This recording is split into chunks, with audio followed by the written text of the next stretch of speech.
Everyone, ಮತ್ತೊಮ್ಮೆ ಕ್ರಿಯಾನ್ ಸ್ಟಾರೋಗೆ ಸ್ವಾಗತ. ಇವತ್ತಿನ ರೀಡಿಂಗ್ನಲ್ಲಿ ನೀವು ಮರೆಯಲಾರದ ವ್ಯಕ್ತಿ ನಿಮ್ಮನ್ನು ಮಿಸ್ ಮಾಡ್ಕೋತಾ ಇದ್ದಾರಾ ಹಾಗೆ ಕೇಳೋಣ. ಇದೊಂದು ಟೈಮ್ಲೆಸ್ ಜನರಲ್ ರೀಡಿಂಗ್ ಆಗಿರುತ್ತೆ, ಹಾಗೆ ಕಲೆಕ್ಟಿವ್ ಎನರ್ಜಿನಲ್ಲಿರುತ್ತೆ. ಯಾರ್ಯಾರು ನನಗೆ ಸಬ್ಸ್ಕ್ರೈಬ್ ಮಾಡ್ತಾ ಇದ್ದೀರಾ, ಕಮೆಂಟ್ಸ್ ಮಾಡ್ತಾ ಇದ್ದೀರಾ, lot of thanks to you. ಇದೊಂದು ಜನರಲ್ ರೀಡಿಂಗ್ ಆಗಿರೋದ್ರಿಂದ ನಿಮ್ಮ ಲೈಫಲ್ಲಿ ಹೆಚ್ಚಿನ ಕ್ಲಾರಿಟಿ ಬೇಕಿದ್ರೆ ನೀವು ಪರ್ಸನಲ್ ರೀಡಿಂಗ್ ತಗೋಬಹುದು, ಹಾಗೆ ನನ್ನ ಹಳೆ ವಿಡಿಯೋಗಳನ್ನ ಸಹ ನೋಡಬಹುದು. ಇದು ಟೈಮ್ಲೆಸ್ ಆಗಿರೋದ್ರಿಂದ ನೀವು ಯಾವಾಗ ನೋಡಿದ್ರೂ ಅನ್ವಯಿಸುತ್ತೆ. ಈಗ ನಿಮ್ಮನ್ನು ಅವರು ಮಿಸ್ ಮಾಡ್ಕೋತಾ ಇದ್ದಾರಾ? ಇದಕ್ಕೇನು ಮೆಸೇಜ್ ಬರುತ್ತೆ ನೋಡೋಣ. ಇಲ್ಲಿ ಸೆರೆಂಡಿಪಿಟಿ, ಮತ್ತೊಂದು ಫಾಕ್ ಇನ್ ದಿ ರೋಡ್. ಬಾಟಮ್ನಲ್ಲಿ ಏನಿದೆ ನೋಡೋಣ. ಸೋಲ್ ಮೇಟ್ಸ್ ಅನ್ನೋದು ಬರ್ತಾ ಇದೆ. ಇಲ್ಲಿಬ್ಬರಲ್ಲೂ ಡೀಪ್ ಕನೆಕ್ಷನ್ ಇದೆ. ಏನೋ ಮರೆಯಲಾರ್ದಂಥ ಭಾವನೆಗಳಿದೆ. ನಿಮ್ಮನ್ನು ನೆನಪಿಸ್ಕೊಂಡಾಗ ಏನೋ ಮನಸ್ಸಿಗೆ ನೆಮ್ಮದಿ ಸಿಗುತ್ತೆ. ನೀವು ಅವ್ರ ಇನ್ಸ್ಪಿರೇಷನ್ ಆಗಿದ್ದೀರಾ, ನಿಮ್ಮನ್ನು ಮಿಸ್ ಮಾಡ್ಕೋತಾ ಇದ್ದಾರಾ? ಅದನ್ನು ಮುಂದೆ ನೋಡೋಣ. ಇಲ್ಲಿಂದ ಒಂದು ಮೆಸೇಜ್ ನೋಡೋಣ. ಇಲ್ಲಿ ಲೆಟ್ ಅಸ್ ಹೀಲ್ ಟುಗೆದರ್ ಅನ್ನೋದು ಬರ್ತಾ ಇದೆ. Thank you for being a part of my life ಅಂತ ಹೇಳ್ತಾ ಇದ್ದಾರೆ. ಈ ಟೈಮಲ್ಲಿ ನಿಮ್ಮನ್ನು ನೆನಪಿಸ್ಕೋತಾ ಇದ್ದಾರೆ, ನಿಮ್ಮನ್ನು ಮಿಸ್ ಮಾಡ್ಕೋತಾ ಇದ್ದೀನಿ ಅಂತ ಅನ್ನಿಸ್ತಾ ಇದೆ. ಏನೋ ಸಮಸ್ಯೆಗಳಿದೆ, ಬ್ಲಾಕೇಜಸ್ ಇದೆ, ಅದನ್ನೆಲ್ಲ ಹೀಲ್ ಮಾಡ್ಕೊಳ್ಳೋಣ ಹಾಗೆ ಹೇಳ್ತಾ ಇದ್ದಾರೆ. ಹಾಗೆ ನಿಮಗೆ ಥ್ಯಾಂಕ್ಸ್ ಹೇಳ್ತಾ ಇದ್ದಾರೆ. ಅವ್ರ ಲೈಫಲ್ಲಿ ನೀವಿದ್ದೀರಾ, ಅವ್ರ ನೆನಪುಗಳಲ್ಲಿ ನೀವಿದ್ದೀರಾ. ಆ ಎನರ್ಜಿ ಇಲ್ಲಿ ಬರ್ತಾ ಇದೆ. ನಿಮ್ಮ ನೆನಪುಗಳು ಅವ್ರ ಮನಸ್ಸಿಗೆ ಏನೋ ಸಂತೋಷ ಕೊಡುತ್ತೆ ಅನ್ನೋದಿದೆ ಇಲ್ಲಿ. ಆದರೆ ಇಲ್ಲೇನೋ ಅಡ್ಡಿ ಆತಂಕಗಳಿದೆ. ಫಾರ್ಕ್ ಇನ್ ದಿ ರೋಡ್ ಬರ್ತಾ ಇದೆ. ನೀವು ಹೋಗ್ತಾ ಇರೋ ದಾರಿ ಅಷ್ಟೊಂದು ಸುಗಮವಾಗಿಲ್ಲ. ಕಲ್ಲು ಮುಳ್ಳುಗಳಿದೆ, ಅಡ್ಡಿ ಆತಂಕಗಳಿದೆ, ಏನೋ ಸಮಸ್ಯೆಗಳಿದೆ. ಇದಕ್ಕೆ ಟ್ಯಾರೋ ಕಾರ್ಡ್ಸಿಂದ ಏನು ಬರುತ್ತೆ ಕೇಳೋಣ.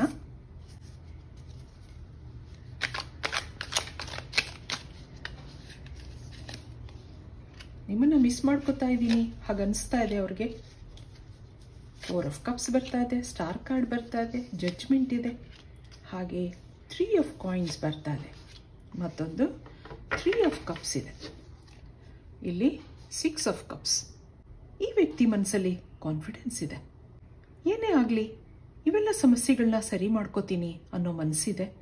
ಆದರೆ ಏನೋ ಥರ್ಡ್ ಪಾರ್ಟಿ ಇಶ್ಯೂಸ್ ಇದೆ. ಸದ್ಯದ ಪರಿಸ್ಥಿತಿನಲ್ಲಿ ಸ್ಲೋ ಆಗಿ ನಡೀತಾ ಇದೆ.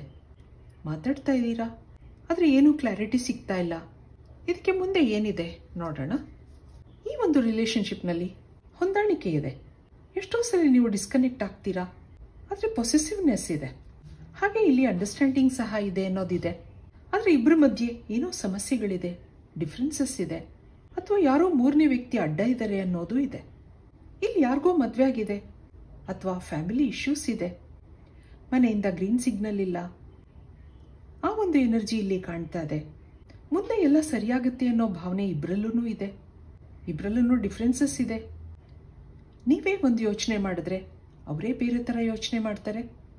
ಆಗಾಗ ಇಬ್ಬರೂ ಡಿಸ್ಕನೆಕ್ಟ್ ಆಗ್ತೀರಾ. ಅಲ್ಲಿ ಸೈಲೆನ್ಸ್ ಇರುತ್ತೆ. ಇಲ್ಲಿ ಸೋಲ್ಮೇಟ್ ಕನೆಕ್ಷನ್ ಇರೋದ್ರಿಂದ ನೀವು ಮತ್ತೆ ಕನೆಕ್ಟ್ ಆಗ್ತೀರಾ. ಇದಕ್ಕೆ ನಿಮ್ಮ ಎನರ್ಜಿ ಏನಿದೆ ನೋಡೋಣ. ನೀವೇನು ಯೋಚನೆ ಮಾಡ್ತಾ ಇದ್ದೀರಾ ಅವ್ರ ಬಗ್ಗೆ? ಪೇಜ್ ಆಫ್ ಸಾರ್ಟ್ಸ್ ಬರ್ತಾ ಇದೆ, ಮತ್ತೊಂದು queen of swords. Waiting energy ಇದೆ, ಹಾಗೆ ಎಂಪರರ್ ಬರ್ತಾ ಇದೆ, 3 ಆಫ್ ವ್ಯಾಂಡ್ಸ್ ಇದೆ, ಮತ್ತೊಂದು ಜಡ್ಜ್ಮೆಂಟ್ ಕಾರ್ಡ್ ಬರ್ತಾ ಇದೆ. ಇಲ್ಲಿ ದಿ ಫೂಲ್ ಕಾರ್ಡ್ ಇದೆ. ನಿಮ್ಮ ಮನಸ್ಸಲ್ಲಿ ಏನೋ ಅನ್ಸರ್ಟೇನಿಟಿ ಇದೆ. ಇದು ಮುಂದುವರಿಯುತ್ತಾ ಇಲ್ವಾ ಅನ್ನೋ ಕನ್ಫ್ಯೂಷನ್ಸ್ ಇದೆ. ನೀವಿಬ್ಬರು ಭೇಟಿಯಾಗಿದ್ದೀರಾ ಸರಿ. ಶುರುನಲ್ಲಿ ಅಂಥ ಇಂಟೆನ್ಸ್ ಫೀಲಿಂಗ್ಸ್ ಇರಲಿಲ್ಲ. ಗ್ರ್ಯಾಜುವಲ್ ಆಗಿ ಆತ್ಮೀಯತೆ ಬೆಳೆದಿದೆ, ಅಟ್ಯಾಚ್ಮೆಂಟ್ ಡೆವಲಪ್ ಆಗಿದೆ. ನೀವು ಅವರನ್ನು ಮರೆಯೋಕ್ಕಾಗ್ತಾ ಇಲ್ಲ, ಆದರೆ ಮನಸ್ಸು ಜಡ್ಜ್ ಮಾಡ್ತಾ ಇದೆ. ಇದು ಮುಂದುವರಿಯುತ್ತಾ? ನಾನು ಇದಕ್ಕೆ ಜಸ್ಟಿಸ್ ಕೊಡ್ತೀನಾ? ಹಾಗೆಲ್ಲ ನಿಮಗೆ ಎಷ್ಟೋ ಸರಿ ಯೋಚನೆ ಆಗಿರೋದಿದೆ. ಇಲ್ಲಿ ನೀವಿಬ್ರು ಒಟ್ಟಿಗೆ ಓದಿರಬಹುದು, ಅಥವಾ ಸೋಷಿಯಲ್ ಮೀಡಿಯಾದಿಂದ ಮೀಟ್ ಆಗಿರಬಹುದು. ಇಲ್ಲೊಂದು ವೇಟಿಂಗ್ ಎನರ್ಜಿ ಬರ್ತಾ ಇದೆ. ಅವ್ರಿಗೋಸ್ಕರ ನೀವು ಕಾಯ್ತಾ ಇದ್ದೀರಾ.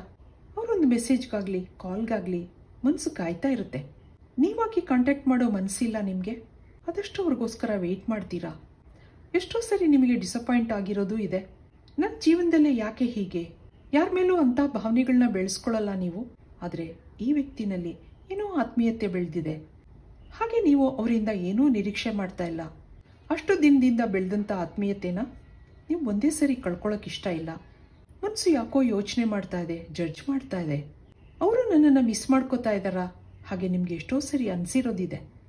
ಇದಕ್ಕೆ ಇನ್ನೇನಿದೆ ಅವ್ರ ಫೀಲಿಂಗ್ಸು ನೋಡೋಣ. ನಿಮ್ಮ ಬಗ್ಗೆ ನಿಮ್ಮನ್ನು ಮಿಸ್ ಮಾಡ್ಕೋತಾ ಇದ್ದಾರಾ ಅಂದಾಗ ಏನು ಬರುತ್ತೆ? I know exactly what I was doing. I know you trust me ಅಂತ ಹೇಳ್ತಾ ಇದ್ದಾರೆ. I feel romantic for you ಅನ್ನೋದಿದೆ. I want to fall in love with you again and again. Thank you for being a part of my life ಅನ್ನೋದು ಇನ್ನೊಂದು ಸರಿ ಬರ್ತಾ ಇದೆ ನೋಡಿ ನಿಮಗೆ. You touched my heart. ನೀವು ಅವ್ರ ಇನ್ಸ್ಪಿರೇಷನ್ ಆಗಿದ್ದೀರಾ. ನಿಮ್ಮನ್ನು ನೆನಪಿಸ್ಕೊಂಡಾಗ, ನಿಮ್ಮ ಮಾತುಕತೆಗಳನ್ನ ನೆನಪಿಸ್ಕೊಂಡಾಗ ಅವ್ರಿಗೆ ಮನಸ್ಸಿಗೆ ಏನೋ ಸಂತೋಷ ಅನಿಸುತ್ತೆ, ನೆಮ್ಮದಿ ಅನಿಸುತ್ತೆ. ಯು ಟಚ್ಡ್ ಮೈ ಹಾರ್ಟ್ ಅಂತ ಹೇಳ್ತಾ ಇದ್ದಾರೆ. ಸದ್ಯದ ಪರಿಸ್ಥಿತಿನಲ್ಲಿ ನಿಮ್ಮಿಂದ ದೂರ ಇರಬಹುದು, ಏನೋ ಅಡ್ಡಿ ಆತಂಕಗಳಿದೆ, ಮನಸ್ಸಲ್ಲಿ ನಿಮ್ಮನ್ನು ಮಾತಾಡಿಸ್ಬೇಕು ಅನ್ನೋದಿದೆ, ಆದರೆ ಪರಿಸ್ಥಿತಿ ಕಾರಣಗಳಿಂದ ಸಾಧ್ಯ ಆಗ್ತಾ ಇಲ್ಲ ಅನ್ನೋದು ಇದೆ. ನನಗೆ ಗೊತ್ತು ನೀನು ನನ್ನ ಪರಿಸ್ಥಿತಿನ ಅರ್ಥ ಮಾಡ್ಕೊಂಡಿದ್ಯಾ ಹಾಗೆ ಹೇಳ್ತಾ ಇದ್ದಾರೆ. ಹಾಗೆ ನಿಮಗೆ ಥ್ಯಾಂಕ್ ಯು ಸಹ ಹೇಳ್ತಾ ಇದ್ದಾರೆ. ಅವ್ರ ಲೈಫಲ್ಲಿ ನೀವಿದ್ದೀರಾ, ನೀವು ಅವ್ರ ಲೈಫಿಗೆ ಬಂದಾಗಿಂದ ಅವ್ರ ಲೈಫಲ್ಲಿ ಪಾಸಿಟಿವಿಟಿ ಇದೆ ಹಾಗೆ ಹೇಳ್ತಾ ಇದ್ದಾರೆ. ಇದಕ್ಕೆ ಯೂನಿವರ್ಸಿಂದ ನಿಮಗೆ ಏನು ಮೆಸೇಜ್ ಬರುತ್ತೆ, ಏನು ಗೈಡೆನ್ಸ್ ಬರುತ್ತೆ ಅದನ್ನು ಒಂದು ಸರಿ ಕೇಳ್ಬಿಡೋಣ. ಇಲ್ಲೊಂದು ರೆಬೆಲ್ ಬರ್ತಾ ಇದೆ, ಮತ್ತೊಂದು ಮೊರಾಲಿಟಿ ಬರ್ತಾ ಇದೆ, ಹಾಗೆ ಲೆಟ್ಟಿಂಗ್ ಗೋ. ಇಲ್ಲೊಂದು ಪಾಲಿಟಿಕ್ಸ್ ಇದೆ, ಮತ್ತೊಂದು ಪೇಷನ್ಸ್ ಬರ್ತಾ ಇದೆ. ಇಲ್ಲಿ ಏನು ಗೈಡೆನ್ಸ್ ಇದೆ ನಿಮಗೆ, ಯೂನಿವರ್ಸ್ ನಿಮ್ಗೆ ಏನು ಹೇಳ್ತಾ ಇದೆ, ನಿಮಗೆ ತಾಳ್ಮೆ ಅವಶ್ಯಕತೆ ಇದೆ ಅಂತ ಬರ್ತಾ ಇದೆ. ಏನೋ ಪಾಲಿಟಿಕ್ಸ್ ಇದೆ, ಇವೆಲ್ಲದರ ಕಾರಣದಿಂದ ನೀವಿಬ್ರು ಮತ್ತೆ ಮುಂದುವರಿಯೋಕ್ಕಾಗ್ತಾ ಇಲ್ಲ. ಈ ಎಲ್ಲ ನೆಗೆಟಿವಿಟಿಗಳನ್ನ ನೀವು ರಿಲೀಸ್ ಮಾಡ್ಕೋಬೇಕು ಅನ್ನೋದು ಇದೆ. ಇಲ್ಲಿ ಸ್ವಲ್ಪ ದಿನದಿಂದ ನಿಮ್ಮನ್ನು ಅವರು ಕಾಂಟ್ಯಾಕ್ಟ್ ಮಾಡ್ತಾ ಇಲ್ಲ, ನಿಮ್ಗೆ ಹೆಚ್ಚು ಟೈಮ್ ಕೊಡ್ತಾ ಇಲ್ಲ, ನಿಮ್ಮನ್ನು ಅವಾಯ್ಡ್ ಮಾಡ್ತಾ ಇದ್ದಾರೆ ಅನ್ನಿಸ್ತಾ ಇದೆ ನಿಮಗೆ. ಇಷ್ಟು ದಿನ ಚೆನ್ನಾಗಿದ್ವಿ, ಇದ್ದಕ್ಕಿದ್ದ ಹಾಗೆ ನನ್ನನ್ನು ಬ್ಲಾಕ್ ಮಾಡಿದ್ದಾರೆ, ನನ್ನನ್ನು ಮಾತಾಡಿಸ್ತಾ ಇಲ್ಲ, ಹಾಗೆಲ್ಲ ನೀವು ಯೋಚನೆ ಮಾಡ್ತಾ ಇದ್ದೀರಾ. ಆದರೆ ಈ ನೆಗೆಟಿವಿಟಿನೆಲ್ಲ ಲೆಟ್ ಗೋ ಮಾಡ್ಕೊಳ್ಳಿ ಅನ್ನೋದು ಬರ್ತಾ ಇದೆ. ಎಷ್ಟೋ ಸರಿ ನಮ್ಮ ಮನಸ್ಸನ್ನು ನಾವು ಪಾಸಿಟಿವ್ ಆಗಿ ಇಟ್ಕೋಬೇಕಾಗತ್ತೆ, ಆಶಾಭಾವನೆ ಬೆಳೆಸ್ಕೋಬೇಕಾಗತ್ತೆ. ಎಲ್ಲರ ಜೀವನದಲ್ಲೂ ಸಮಸ್ಯೆಗಳಿರುತ್ತೆ, ಅದನ್ನು ನೀವು ಅರ್ಥ ಮಾಡ್ಕೋಬೇಕಾಗತ್ತೆ. ಆದ್ದರಿಂದ ತಾಳ್ಮೆಯಿಂದ ಇರಿ ಅನ್ನೋ ಒಂದು ಮೆಸೇಜ್ ನಿಮಗೆ ಯೂನಿವರ್ಸಿಂದ ಬರ್ತಾ ಇದೆ. ಇದಕ್ಕೆ ಏಂಜಲ್ಸ್ ಏನು ಹೇಳ್ತಾರೆ ಫೈನಲ್ ಆಗಿ ಕೇಳೋಣ. ಏನು ಮೆಸೇಜ್ ಬರುತ್ತೆ ನಿಮಗೆ? ಇಲ್ಲೊಂದು ಬ್ಲೆಸ್ಡ್, ಯು ಆರ್ ಬ್ಲೆಸ್ಡ್ ಅಂತ ಬರ್ತಾ ಇದೆ ನೋಡಿ. ಟ್ರೆಷರ್ ಇನ್ ದಿ ಐಲ್ಯಾಂಡ್, ಮತ್ತೊಂದು ಇನ್, ಹಾಗೆ A change in the wind. ನಿಮ್ಮ ನೆಗೆಟಿವಿಟಿ ಎಲ್ಲ ರಿಲೀಸ್ ಆಗುತ್ತೆ ಅನ್ನೋದಿದೆ. ಏನೋ ಚೇಂಜಸ್ ಬರುತ್ತೆ, ಟ್ರಾನ್ಸ್ಫಾರ್ಮೇಷನ್ ಇದೆ ನಿಮ್ಮ ಲೈಫಲ್ಲಿ. ಅವರು ನಿಮ್ಮನ್ನು ಮಿಸ್ ಮಾಡ್ಕೋತಾ ಇದ್ದಾರೆ, ನೀವು ಅವ್ರನ್ನ ಮರೆಯೋಕ್ಕಾಗ್ತಾ ಇಲ್ಲ. ಆದರೆ ನಿಮಗಿಲ್ಲಿ ಬ್ಲೆಸ್ಸಿಂಗ್ಸ್ ಇದೆ ಅನ್ನೋದು ಬರ್ತಾ ಇದೆ. ನಿಮ್ಮಿಂದ ಅವ್ರಿಗೆ ಪಾಸಿಟಿವಿಟಿ ಇದೆ, ಅದು ಮುಂದೇನೂ ಕಂಟಿನ್ಯೂ ಆಗುತ್ತೆ ಅನ್ನೋದು ಬರ್ತಾ ಇದೆ. ಹಾಗೆ ಇಲ್ಲೊಂದು ಇನ್ ಎನರ್ಜಿ ಇದೆ, ಮುಂದೇನೂ ಈ ಒಂದು ರಿಲೇಷನ್ಶಿಪ್ನಲ್ಲಿ ಹೊಂದಾಣಿಕೆ ಬರುತ್ತೆ, ಶಾಂತಿ ನೆಮ್ಮದಿ ಇರುತ್ತೆ ಅನ್ನೋದು ಏಂಜಲ್ಸಿಂದ ಬರ್ತಾ ಇದೆ. ಆದ್ದರಿಂದ ನಿಮಗೆ ತಾಳ್ಮೆ ಅವಶ್ಯಕತೆ ಇದೆ, ನಿಮ್ಮ ನೆಗೆಟಿವಿಟಿಗಳನ್ನ ಹೀಲ್ ಮಾಡ್ಕೋಬೇಕಾಗುತ್ತೆ. So be happy. ಇದು ಇವತ್ತಿನ ರೀಡಿಂಗ್ ಆಗಿರುತ್ತೆ. ಮತ್ತೆ ಇಂಥದೇ ರೀಡಿಂಗ್ ಕೇಳಬೇಕು ಅನಿಸಿದ್ರೆ ನನ್ನ ವಿಡಿಯೋಸ್ನ ಲೈಕ್ ಮಾಡಿ, ಶೇರ್ ಮಾಡಿ, ಸಬ್ಸ್ಕ್ರೈಬ್ ಮಾಡಿ. Thank you for watching.